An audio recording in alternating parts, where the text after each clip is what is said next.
Hello, everyone. We researched induced age-saturated graphs as part of the uh, CEM REU at Moravian University. So firstly, we'll be giving a brief introduction on what an induced subgraph is as it pertains to our definition of induced age saturation. So first, let G be a simple graph. Then we have that H is an induced subgraph of G.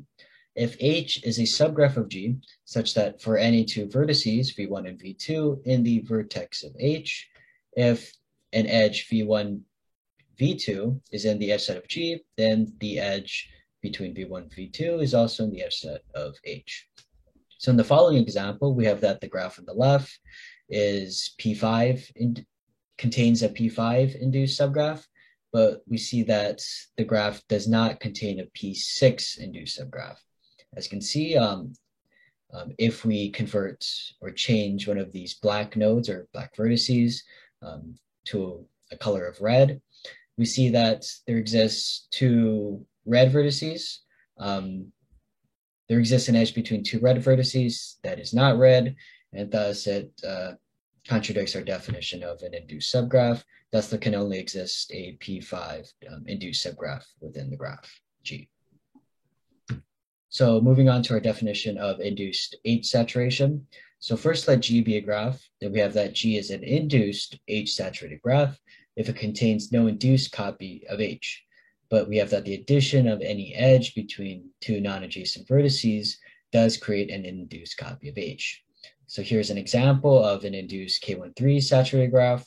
As you can see, if we add an edge between V1 and V3, we do create that induced K13 subgraph, namely the vertices U1, V1, V0, and V3. And also note that, there does not exist an induced K13 subgraph anywhere within this graph. So we'd like to note that there does exist another definition. This was from Barron et al. Of 2015. So our definition from Tenenhaus follows by the first two conditions. There exists no induced H set subgraph in G, and the second being that the addition of any edge in the complement of G does create an induced H subgraph. But for Barron et al., the new definition, the third condition is that the deletion of any edge in G itself creates an induced H subgraph in G. We'd like to note that we do not use the definition from Barron et al. In any of our constructions, but we do use the results to help further our own constructions as well as improve upon the constructions from Tenenhaus. So the goal of this was to show induced age-saturated graphs of arbitrary order exist for a variety of graph families, namely K13s, D22s, and PAWs. So for each of these graph families, we found the smallest induced age-saturated graphs, and we also applied some graph operations, namely the union and the Cartesian product, to extend upon the smallest example to induced age-saturated graphs on an arbitrarily large M. Additionally, we also built induced K1M saturated graphs by ensuring the neighborhood of each vertex meets some special criterion. So here is the graph that is induced K13 saturated on 12 vertices.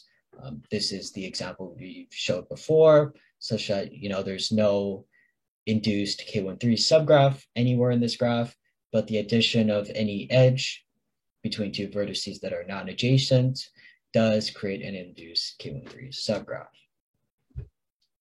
So upon this, from Tenenhaus 2016, it shows that for any n greater than or equivalent to 12, there is a non-complete graph on n vertices that is induced K13 saturated.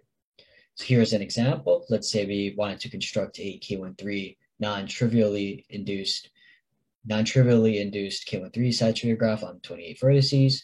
Well, we take the disjoint union of two Tenenhaus graphs, that is the induced K13 subgraph on 12 vertices, of two known induced K13 saturated graphs, as well as the union of a complete graph on 4 vertices. And it's important to note that any complete graph on M vertices is trivially induced K13 saturated. So now we have an induced K13 saturated graph on n equals 8 vertices, and we found this via a computer program. And as you can see, this is a smaller induced K13 saturated graph from Tenenhaus, which had 12 vertices. So here's a theorem. There exists a non-trivially induced K13 saturated graph on n vertices if and only if n is greater than or equivalent to 8. We get this by taking the disjoint union of known K13 saturated graphs as well as, the trivially induced K13 saturated graphs, that is the complete graphs. So here's a forward direction of this proof, which states that, we found that there does not exist any non-complete induced K13 saturated graph on n equivalent to 7 vertices. And we can also show that there exists a non-complete induced K1M saturated graph where m is greater than or equivalent to 2 on k vertices. Then there exists an induced K1M saturated graph for all n greater than or equivalent to k vertices. So here's a chart depicting the number of induced K13 saturated graphs on differing n's. So as you can see, from n equivalent to 1 to n equivalent to 7, we get 0 induced K13 saturated graphs.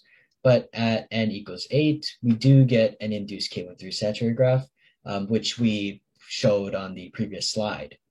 But as you can see, as n increases, we do get a larger and larger number of induced K13 saturated graphs.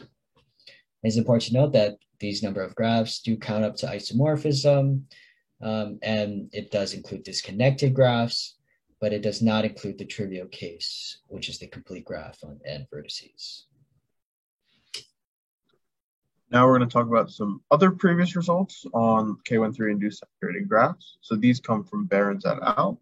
So if G is a graph where the neighborhood of each vertex induces 2K2, so 2 copies of K2, then G is an induced K13 saturated graph. It's important to note that this is a sufficient condition, but not a necessary condition. So we took that idea from them and we tried to generalize it, and we were successful in that. So here is our theorem. If G is a graph where the neighborhood of each vertex induces mk2, that is m copies of k2, then G is an induced k1 m plus 1 saturated graph. So this is pretty nice, the way it extends the generality of the Behrens et al. Case. And so now we have a way to construct induced K1M saturated graphs for any m. So quick little example. Here's an induced K14 saturated graph on 15 vertices that uses the Tenenhaus's 12 vertice case and joins it to a C3 in a specific way to match the neighborhood conditions. So a quick sketch of the proof is that by observation, you can see that all the SI, the VI, and the UI are each isomorphic, the neighborhoods of them. So we only have to check one of each. Then if you go in and look, S1, V1, and U1 all have neighborhoods that induce 3K2. So by our previous theorem, every vertex induces 3K2, and hence G, this graph above, is induced K14 saturated. So now we have a K14 saturated graph, and previously we had only had a K13 saturated graph. So for future work on stars, K1M, we'd like to know if we can find other constructions for induced K1M saturated graphs that have fewer vertices. This is because the Tenenhaus case was not always minimal, and the Behrens et al. Case used a stronger definition, so it was not minimal for our definition. Furthermore, we'd like to know if we can improve for a more concise proof on the lower bound on the number of vertices in induced K13 saturated graph. We proved that it had to be 8, but it's quite a messy proof that's taken case by case, and so it'd be nice if we had a more concise one. And furthermore, perhaps this would help with, or maybe it's separate, but can we generalize lower bound of vertices to K1M? and possibly construct a sequence from that. So now we're going to turn our attention to double stars, D22, and induced D22 saturated graphs. So firstly, we have a construction for D22 saturated graphs on 3n vertices for n greater than or equal to 4. All the way on your left, this is the double star D22. Then in the middle on the right, we have induced D22 saturated graphs, the middle on 12 vertices, and the right on 18 vertices. If right now it doesn't look like there's any pattern to them, we're going to explain that on the next slide, how they are formed. So for this slide, we're only going to go through n equals 5, but the construction on 3n vertices for any n greater than or equal to 4 will follow very similar. So we start in an n-gon, and for n equals 5, this is going to be a pentagon. Then we add another n-gon outside of it, so we have 2 concentric pentagons. Then between the parallel edges from the 2 n-gons, we're going to add a vertex in between. Finally, we create this bow tie structure, as you can see on number 4 in blue, where we take the parallel edges and connect them to the vertices we've inserted in between the parallel edges. So now, we're not going to prove it, but these graphs are induced D22 saturated, and just a quick intuition for why that is. They have very heavy symmetry, so there are only about 3 cases of edge adding you have to check, and through the neighborhood conditions, we can see that this is true. It's also interesting to note that these graphs were constructed first and found to be induced D22 saturated, and later on were found to be line graphs of prism graphs. So let G be an induced D22 saturated graph, then G joined Km, the complete graph on M vertices, is an induced D22 saturated graph. A quick sketch of the proof goes like this. If G joined Km has an induced D22 subgraph, then it must contain a vertex of Km, since if it was contained completely in G, that would contradict the fact that G is an induced D22 saturated graph.